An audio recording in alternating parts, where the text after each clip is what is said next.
Okay, so guys, I just cut off there. So we'll start with the Common Fisheries Policy. It was many years in negotiation, but it was launched in 1983 with the aim to be a fair fishing policy for all member states, with a focus especially on conservation. So there are early days for conservation, especially considering that is very much in vogue at the moment. It introduces a ban on herring fishing throughout 1977 and 1982 because of depletion of stock. So I suppose Joey Murren was right that the Common Fisheries Policy would have an impact on stock. So it ensures that there is a preservation of certain species. It introduces quotas to preserve stock. It did mean that Ireland couldn't develop its industry to its full potential. And I'll upload this PowerPoint then so you can look at that video. So, in conclusion, what did joining the EEC mean to the Irish fishing industry? So prior to accession, the industry was small, underdeveloped, limited opportunity.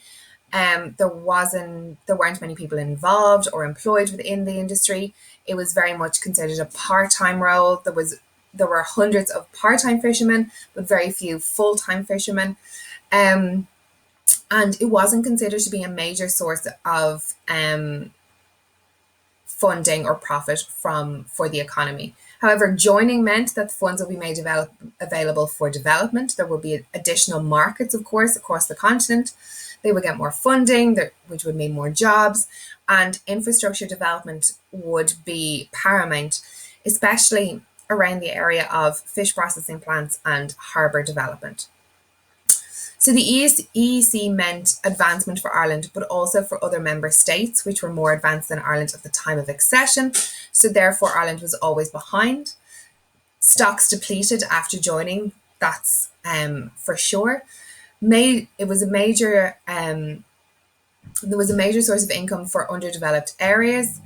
In the 1980s, for example, 80% of the total national catch came from the west of Ireland ports. So the Common Fisheries Policy that ensured that there was funding made available for the industry meant that there was significant development in certain areas, especially around the west of Ireland, which is where I think we would associate a lot of the fishing industry to be. So especially around those areas which were underdeveloped in other areas of the economy and suffered a lot, they were able to have some injection of funding, infrastructure, development, etc. And of course, that meant an increase in employment as jobs were made available in the industry as well. There's no way the industry could have survived without help from the EEC. But the negotiations for accession couldn't give priority to fisheries because of the state of the industry prior to accession. So that begs the question, should they have speculated to accumulate in the 1950s when there was such limited funding available, but should they have made funding available to make the fishing industry a priority so that they could have had a stronger negotiating position later on, which would have meant possibly, given the quality of the stocks in Ireland, they could have had a really strong economic arm as well as agriculture. However, hindsight is a wonderful thing. So throughout the 1990s, again, this now is after the period that we're focusing on. There's continued protests, especially around Spanish accession. There was continued campaigning for the highest possible quotas.